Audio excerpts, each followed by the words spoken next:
Section 1.6. We're going to talk about functions. Before we can talk about functions, we need to talk about a couple of other things. First off, we need to talk about ordered pairs.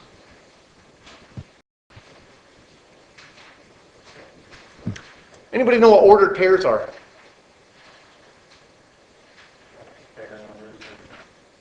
A pair of numbers and they're in order. That's correct. So we've actually been doing lots of ordered pairs. We just didn't call them that. So for example, I might write -3, 5. That's an ordered pair. Why is it a pair? Because there's two of them. Why is it ordered? It matters which number is first. -3, 5 is very different than 5, -3. Different points on a graph, correct? Okay, so that's all we mean by an ordered pair. An ordered pair is two things where the order matters. Does it have to be numbers? No, could be anything. So an ordered pair could be car, apple. I have no idea how those two things are related, but there's an ordered pair. Doesn't have to be numbers. Now, in a math class, most of the time our ordered pairs are going to be numbers, but it doesn't have to be. All right. A relationship.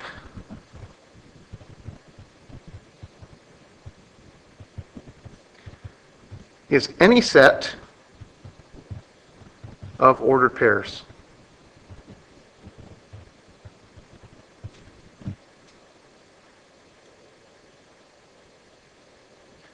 So if you take a bunch of ordered pairs and throw them together, that's called a relationship.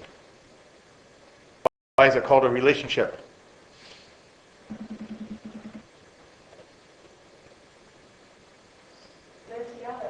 Because they're together and they're usually related in somehow.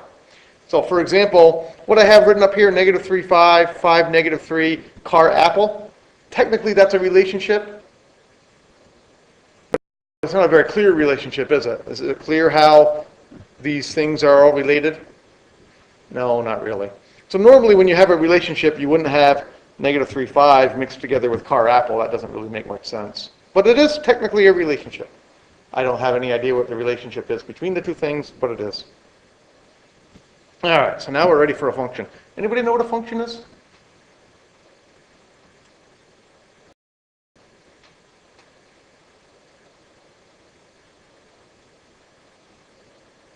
All right, a function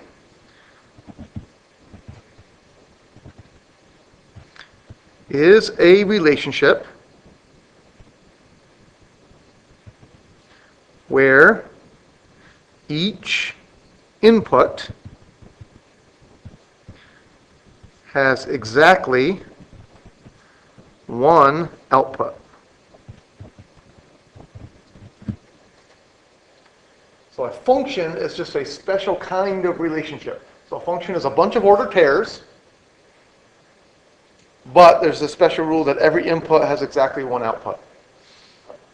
What's input, what's output? I haven't defined that yet. What does input mean? Usually it's the x. Usually it's the things that come first. So here, for here, the input is -3 and the output is 5. Here the input is car and the output is apple. Those are inputs, outputs. Okay? So a relationship is just a special function where every input has exactly one output. All right, so let me give you some examples. Inputs. The input is a person, and the output is age.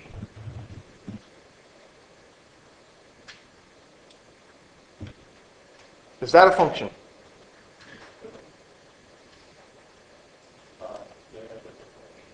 Has an input and an output, that's true.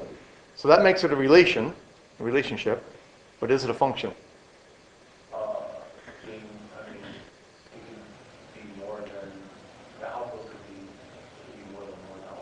Could be. So for example, we might write ordered pairs this way. I might give you a name. For example, I might give you Blake. I have a son named Blake. If I were to ask Blake, how old are you, how many answers would he give me? He would give me exactly one answer, wouldn't he? He wouldn't tell me I'm 12 or I'm 18. Wouldn't make any sense. How many answers would he give me? One. And he would actually say 15, is what Blake would say. Until next week when he turns 16. Tell me 16. The answer can change, but he would only give me one answer. All right, so I might give you, I happen to have a daughter also named Tara. And if I ask Tara how old she is, how many answers is she going to give me? She's going to give me exactly one answer. And she would tell me she's 6. So it would be like a relationship where it seems like you can have more, or, I mean, it seems like you have more, but, like, I mean, a person, I just think person will kind of harder to... Yeah, person's kind of a strange input. I agree. But just think of any individual person. If I ask you, how old are you, how many answers are you going to give me? Just one. So this is a function, I think. Because if I ask somebody how old they are, they're going to give me exactly how many answers? They're going to give me exactly one answer. And that's it. So I think this is a function.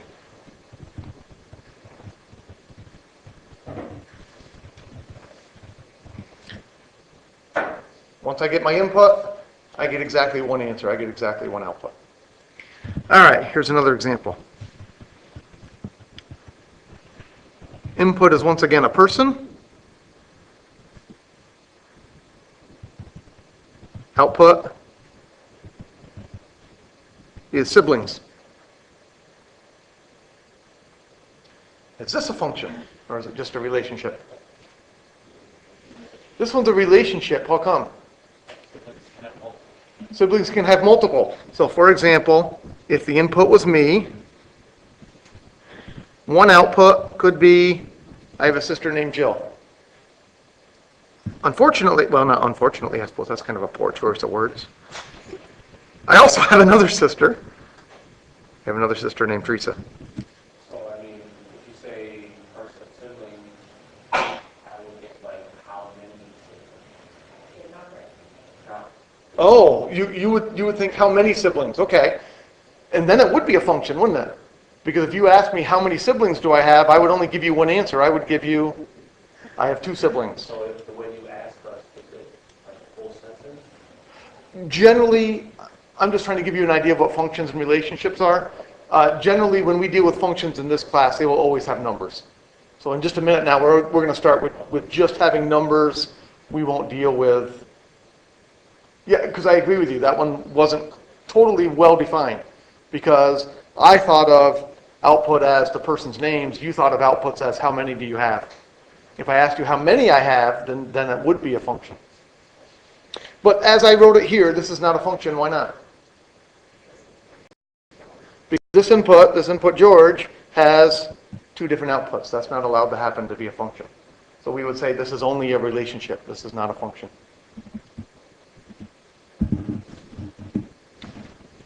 All right, now let's deal with functions that are just numbers, though, and we'll see. Well, we'll see if they're functions or not. So this one anyway, to finish it off, not a function.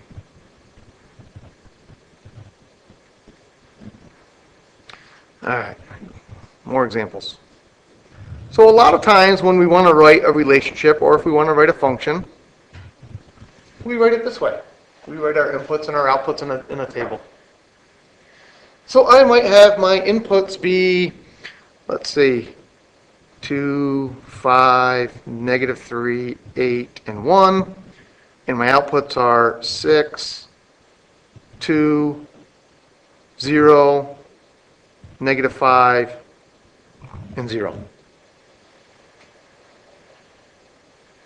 And I would ask the same question. Is that a function? No. I hear votes for no. Don't really, because why would we, well, the other pair. I hear a vote for yes. Each ordered pair has one input, one. Okay. But there's 2 going to, 2 going to,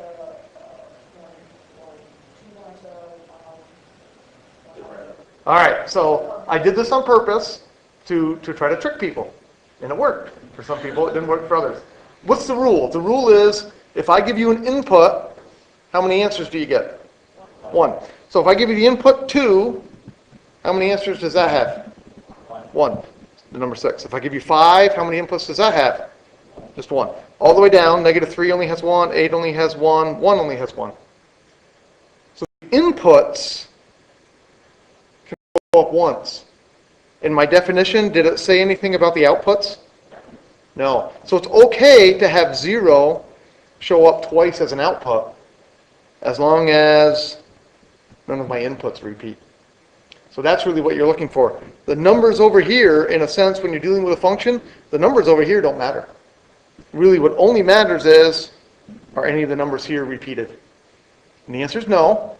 Every one of these has exactly one answer over there, so this is a function.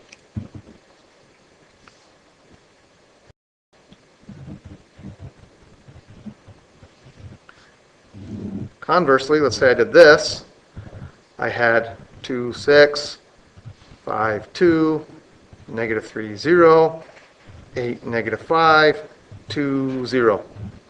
So it's almost the exact same relationship. I only changed one little thing, but now by changing that one little thing, this one is no longer a function. This one is no longer a function. X equals 2 repeats. I have 2 going to 6. I have 2 going to 0. That makes that one not a function. Again, it really doesn't matter that the 0 repeats. The y's can repeat as much as you want. It's the x's that can't repeat. So this one is not a function. X equals 2 repeats. Okay, so sometimes we like to give functions in terms of tables, but usually not. Why not?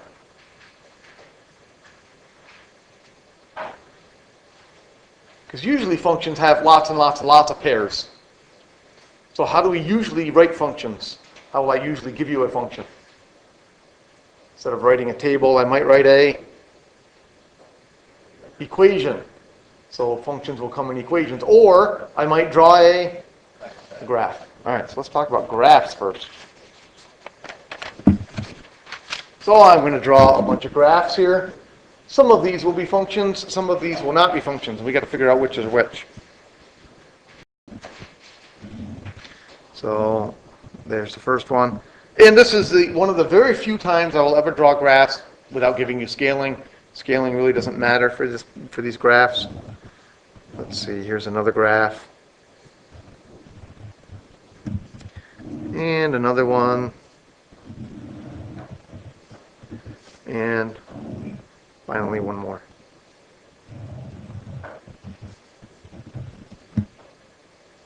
So there's 4 graphs.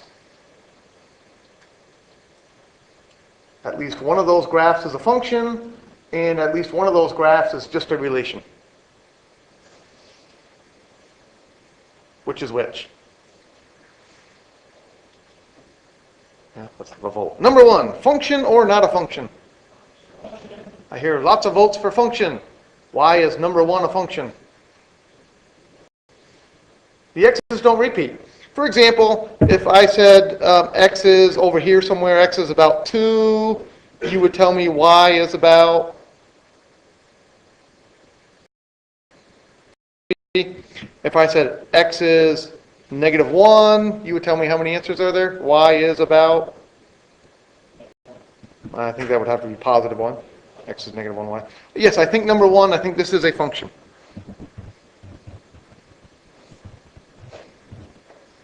Number two was supposed to be a circle that kind of got squished there. Whatever it is. Is that a function? No, why not? What's repeating? The x values. In particular, give me a specific x value that has to repeat. 0 definitely repeats, doesn't it? Because right here, I have 0 comma something. I don't know what, because I didn't give any scaling. But right there, I have 0 comma something else. In fact, let's give them numbers just for fun. This one is 0 comma 1/2 maybe. And that one is 0, comma 3. So that one is definitely not a function. X equals 0 clearly repeats. It happens twice. So this one is not a function.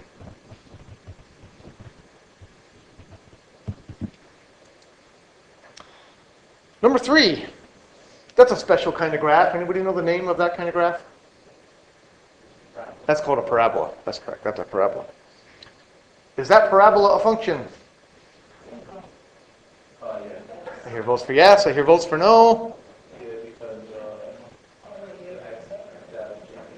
Well, the x values change. That's true. But the real question is, do the x values repeat? No. How do you know they don't?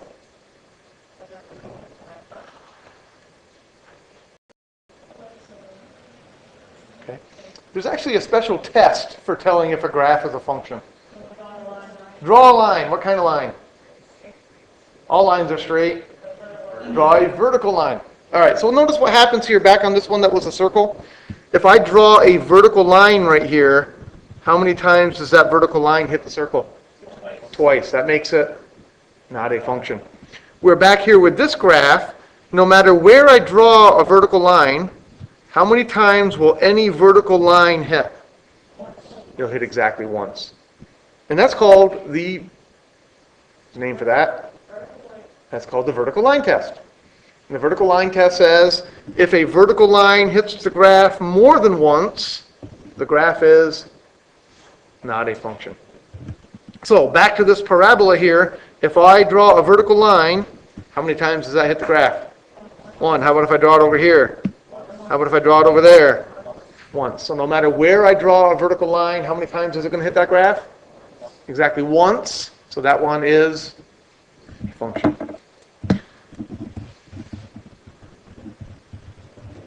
Number 4 is also a parabola, but it's a parabola going in a different direction. Is that one a function? No, why not?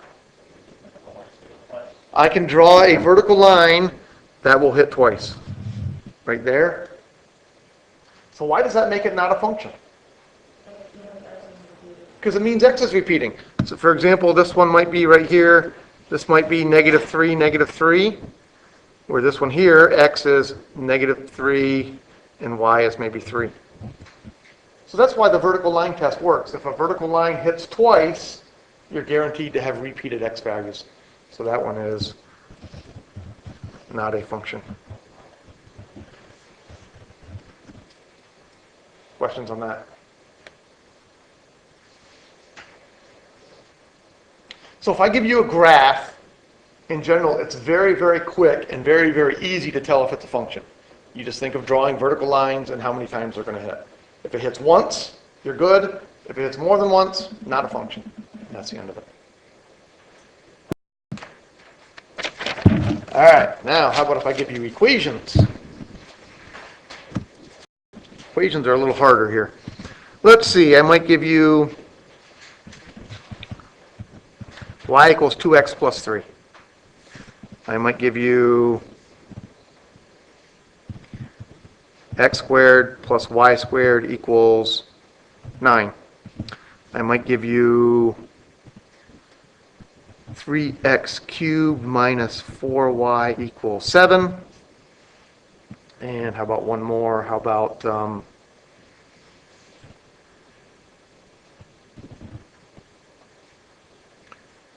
y squared minus 3x equals 8. Once again, some of those are functions, some of those are not functions. It's a little bit harder to do with equations. Graphs are easy. Number 1, function or not a function? Function, how come? This one should be a pretty easy one. Because if you graph this, what are you going to get? You're going to get a line. How do you know that's a line? It's in y equals mx plus b form. So this is a line, and lines are functions? No. A vertical line is not a function. How come a vertical line is not a function? Not only does it hit twice, it hits everywhere, doesn't it? A vertical line is not a function because it fails the vertical line test. It fails it badly. It hits at an infinite number of points. But this one is not a vertical line. A line is a function as long as it's not vertical. So this is a function. Number 2, function or not a function? No, because it can't have exponents. Functions can have exponents, sometimes. It depends on the exponents, actually.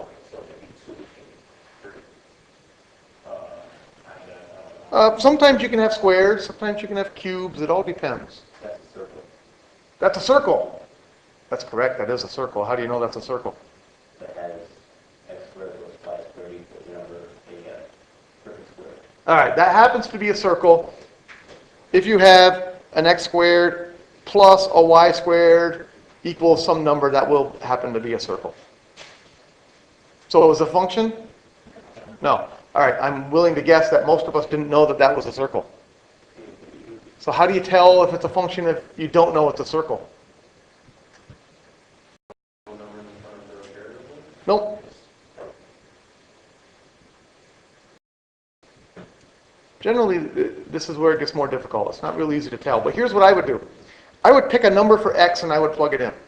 What's your favorite number to plug in for x? 0. So if I plug in x equals 0, what does my equation become? Y squared equals 9. How many answers does y squared equal 9 have? 2. What are the 2 answers? 3, because 3 times 3 gives me 9. I'm sorry, y could be the number 3. I think I said x. Y could be the number 3, or y could be the number -3, because -3 times -3 would also give you 9. So how many answers does that equation have? 2. So in other words, we just said we could have, if we build a little table here, x could be 0, y could be 3, x could be 0, y could be -3. So that equation would have 2 answers. So is it a function? No, not a function.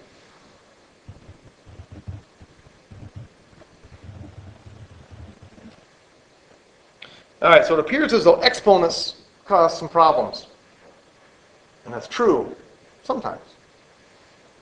How about the next one? 3x cubed minus 4y equals 7.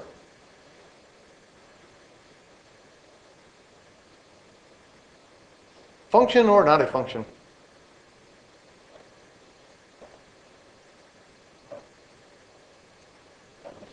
Function. How come?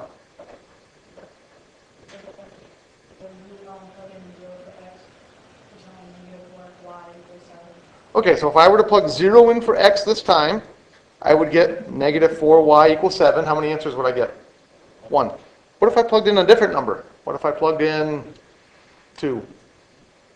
I would have 3 times 8 minus 4y equals 7. How many answers would that equation have?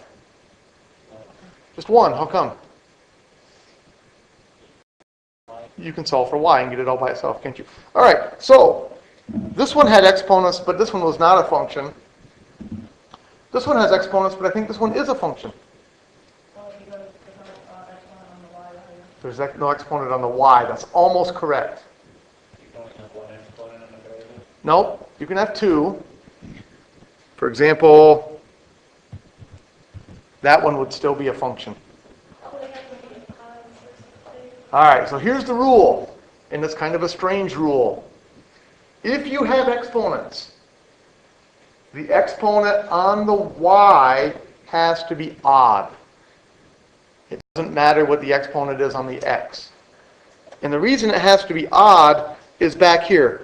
When I had y squared equals 9, when you have an odd exponent, when you solve the equation, when you have an even exponent and you solve the equation, you will get 2 answers. If you have an odd exponent and you solve the equation, you'll only get 1. It's just a fact about exponents that you might not have remembered. Okay? Even if it's a negative? Even though this is a negative, that's okay. That doesn't matter at all. Okay. So this one is a function. And the way you tell You look at the function, you look at the y's. If the y's have an odd power, it's okay. If the y's have an even power, it's not okay. So that kind of gives away the answer for the next one. The next one is not a function. It has an even exponent on the y. Doesn't matter what the x is. Okay? So that's why I said equations are a little bit harder.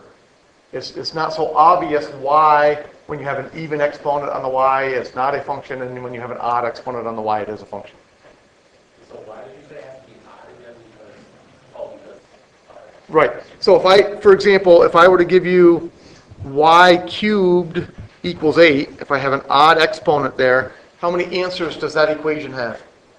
Just one. The answer is 2. 2 times 2 times 2 gives me 8. How come that's the only answer? How come negative 2 is not an answer? 3 negatives make a negative. So that's kind of the basic idea. If you have an odd power, you can solve this equation and you'll only get one answer. If you have an even power, when you solve that equation, you'll get 2 answers. That's the way it works. All right, the last thing we need to talk about today is something called domain and range.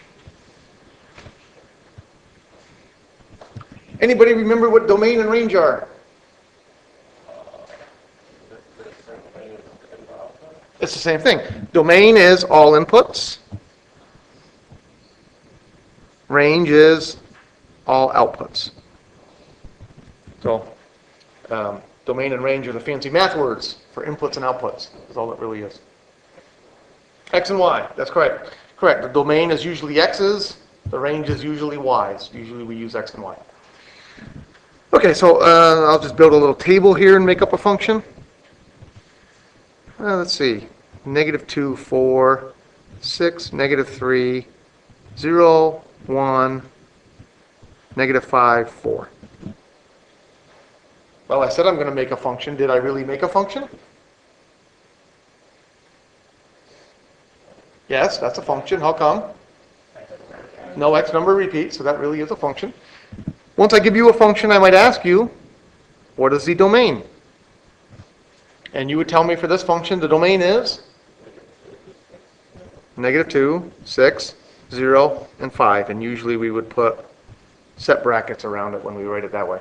The domain is all the inputs, all the x values. And I might ask you, what's the range? And you would tell me the range is 4, -3, 1.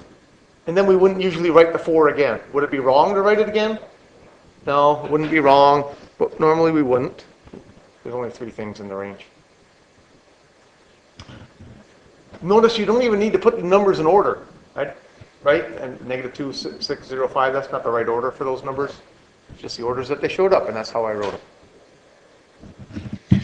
All right, now normally when I ask you for domain and range, though, I'm going to give you pictures. I'm going to give you graphs, and I'm going to ask for domain and range.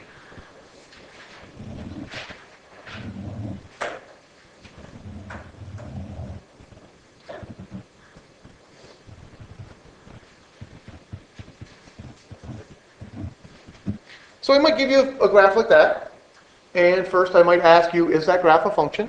And you would tell me, yes, because it passes the vertical line test. No matter where I draw a vertical line, it would only hit once. I would ask you, maybe, what's the domain? And then I might ask you, what's the range?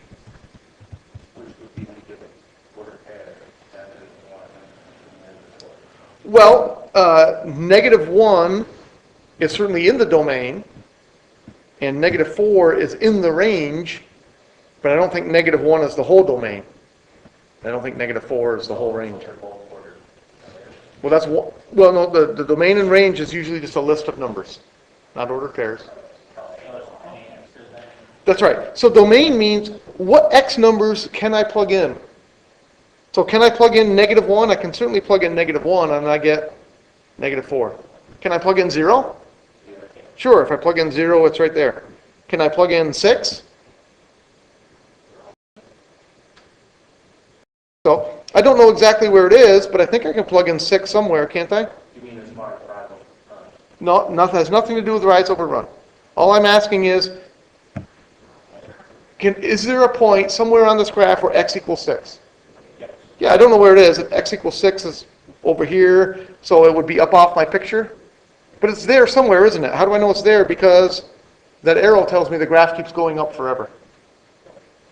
Well, so any number, So or it'll be, you'll have it numbered, so you'll know.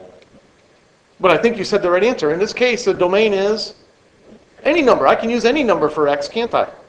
I can use 6, I can use -2, I could use -100. It would be way over and way up off my graph. But it's there somewhere because these arrows tell me this goes forever. So I think for this problem, the domain is all numbers. I can use any x number I want. I can plug in any x number in the world and I will get a y number. It's only because of the shape of the graph. It's because of the shape and because I put arrows on the end. If I had put a dot here, that would indicate that the graph stops and it doesn't keep going. And we'll do one like that in a minute. How about the range? What kind of y numbers can I use? -4 and above. Very good. Why do you say -4 and above?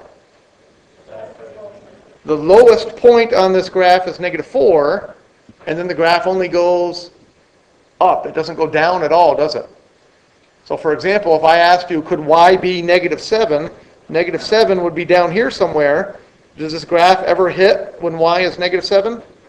No. So the range, I think we would write this way. Y is greater than or equal to -4. The smallest y number is -4, and then the graph goes up. Any number bigger than -4. So -4, -3, -2, 0, 1, 2, 3, 4, plus all the fractions, all the decimals. Don't forget about those. People like to forget about those. All right, let's do one more of those, and then we'll go home for the weekend. Well, I got more classes to go to, so I don't get to go home yet.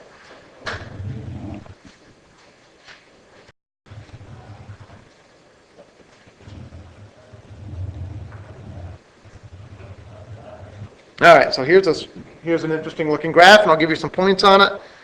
This is the point 7, 4. This is the point, that looks like it's about 3, -1. And this one over here is -3, -3. And that one right there is -1, 2. So again, I ask you, is this a function? And you tell me, yes, it is, because no matter where I draw a vertical line, it will only hit once. And then I ask you, what is the domain? And of course, I'm going to ask, what is the range? If I ask for one, I'll always ask for the other.